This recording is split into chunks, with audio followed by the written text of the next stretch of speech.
Bonjour à toutes et à tous, soyez les bienvenus sur le plateau de Village Semence Sémaé. On va s'adresser plus spécifiquement aux jardiniers amateurs, à tous ceux qui aiment avoir de belles fleurs, de beaux fruits, de beaux légumes dans leur jardin avec Marc Ménessier. Bonjour Marc. Bonjour Yva. Alors ancien journaliste du Figaro, grand spécialiste des pages jardinage. Et vous avez lancé il y a quelques temps, il y a pratiquement une année, vous avez repris un site qui s'appelle Trouve Plante. L'idée, je la résume Marc, est hyper simple. Vous avez envie, j'ai envie d'acheter des tulipes, des bambous, des fraisiers quelque part à côté de chez moi. Je ne sais pas forcément où les trouver. Et vous avez développé un site justement qui va m'accompagner dans cette recherche de ce végétal pour mon jardin. Absolument. Absolument, c'est un site qui a été créé il y a une dizaine d'années, qui était un peu, pas à l'abandon, mais qui était à l'arrêt, que j'ai repris donc il y a un an, qui consiste effectivement, il suffit de rentrer le nom de la plante que vous cherchez et instantanément, vous avez la liste de tous les pépiniéristes qui produisent cette plante, alors près de chez vous, mais aussi loin, parce qu'il y a également des pépiniéristes en Belgique qui sont dans ma base de données. Et donc, soit vous y allez si c'est tout près, sinon vous envoyez un mail. Vous pouvez également aller sur leur site internet, commander la plante, vous faire livrer. L'idée, c'est vraiment de mettre en contact les gens qui cherchent des plantes, les jardiniers amateurs, mais aussi les paysagistes, avec les pépiniéristes, directement, sans passer par des intermédiaires. Deux mots de la grande diversité. Oui. En préparant cette émission, vous me disiez, il y a parfois des gens qui viennent, et c'est normal aussi, en disant, je voudrais un bambou, ou je voudrais un hortensia. Mais en fait, il n'y a pas du tout une seule variété de bambou ou d'hortensia, c'est clair. Il y en a, alors effectivement, il y en a des centaines. Vous avez des genres végétaux, vous savez, genre espèces, où vous avez plusieurs centaines, milliers d'espèces. C'est le cas par exemple de l'eucalyptus. C'est vrai, les gens, quand on cherche un eucalyptus, c'est compliqué. Donc la base, je l'ai un petit peu arrangée pour permettre justement aux amateurs qui ne connaissent pas bien les plantes, leur nom botanique, de pouvoir quand même trouver ce qu'ils recherchent. C'est une façon, voilà, aussi de découvrir, tout en cherchant parfois quelque chose, sans connaître le fait qu'il y ait une grande diversité, des plantes naines, géantes, de différentes couleurs, de s'intéresser aussi à ce sujet-là, et peut-être d'ailleurs aussi de découvrir et d'orienter finalement son achat en bout de piste sur autre chose. Exactement. Parce que si vous voulez, moi, tous les jours, je suis émerveillé par l'immense diversité du monde végétal. Tous les jours, quand je mets à jour les catalogues des pépiniéries, je découvre de nouvelles plantes dont j'ignore même le nom, parce que vous avez des gens qui vont chercher des graines à l'autre bout de la terre, qui les ramènent en France, qui cultivent, et voilà. Donc c'est une découverte permanente. Aujourd'hui, dans ma base, j'ai plus de 64 000 variétés. 64 000 variétés, voilà, de fleurs, de légumes, de tout, d'arbres fruitiers, tout ce qui peut se cultiver dans un jardin, c'est-à-dire des arbres d'ornement, des chênes, de tout. On parle régulièrement sur le plateau de Village Semence Sémaé aussi des variétés anciennes, oui, avec un fonds qui a été créé justement pour aller à la recherche, à la redécouverte parfois de variétés, qui de haricots, qui de tomates, qui de fraises, qui ne se trouvent parfois que chez un seul jardinier amateur. Là aussi, vous faites un peu le focus dans ces 64 000 plantes qui sont proposées. On va aussi trouver, j'imagine, des variétés anciennes. Oui, parce que dans ma base, j'ai 270 pépiniéristes. C'est à peu près un peu plus de 10% du nombre de pépiniéristes qu'il y a en France. Et ce sont pour la plupart des gens qui font déjà du travail de qualité, qui produisent en France leurs plants et qui ont aussi des catalogues. De le rappeler, on a une grande diversité en France. Voilà.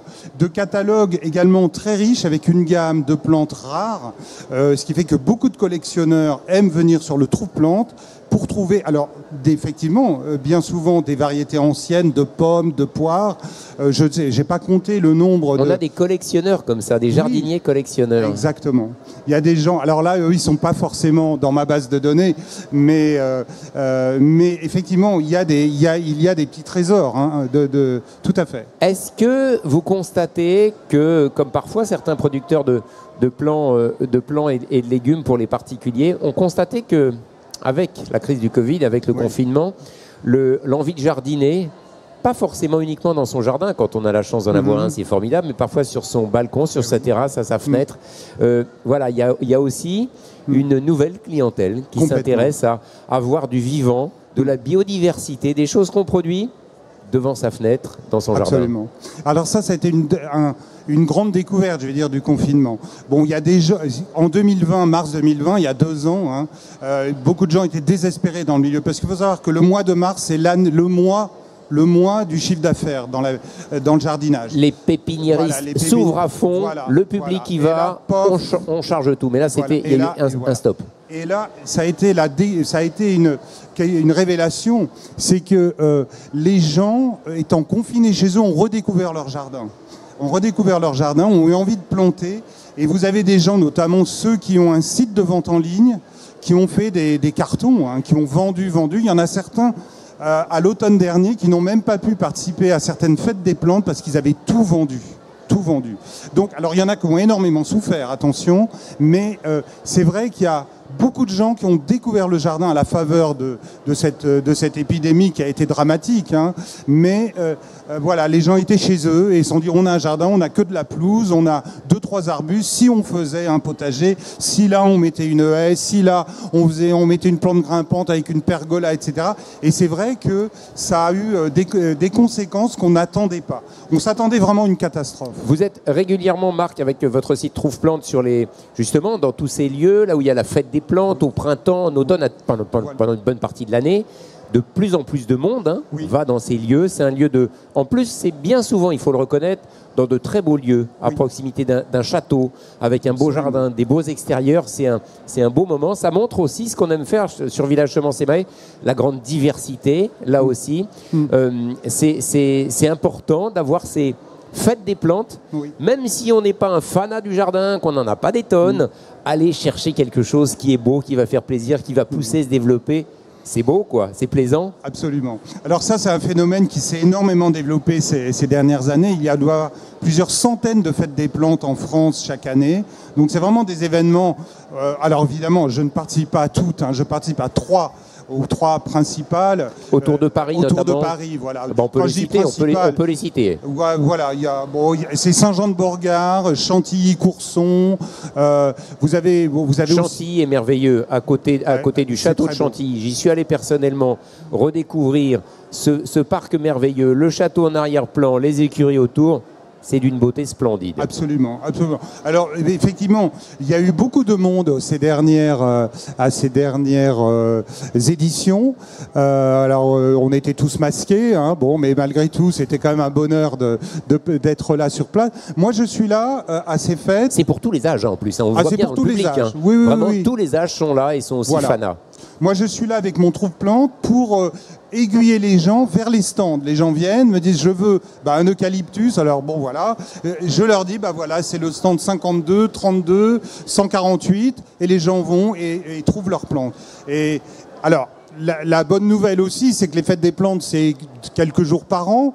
Mon site trouve-plante.com, c'est la fête des plantes H24, comme on dit aujourd'hui. C'est-à-dire, à toute heure du jour et de la nuit, vous pouvez faire votre marché, trouver des pépiniéristes qui vont, peut-être, parce que pas toujours, des fois on a des demandes très très rares, très particulières, mais en général, on trouve ce qu'on cherche. Marc Ménessier, merci beaucoup. Je rappelle le nom de votre site, trouve-plante. Trouve-plante.com. Voilà. Avec trouve-plante.com, ça marche quand même. De quoi jardiner, amener de la biodiversité, trouver aussi des semences, d'ailleurs, on trouve de tout. Il y a des graines. Il y a pas seulement des plants, il y a surtout des plants, mais j'ai quelques pépiniéristes qui sont spécialisés dans les graines et qui ont une très très belle gamme, un très très beau catalogue. Ça tombe bien, le printemps arrive, les premiers beaux jours sont là, les rayons de soleil. On va se faire plaisir, Marc. Merci beaucoup, à bientôt. Merci Ivar, à bientôt.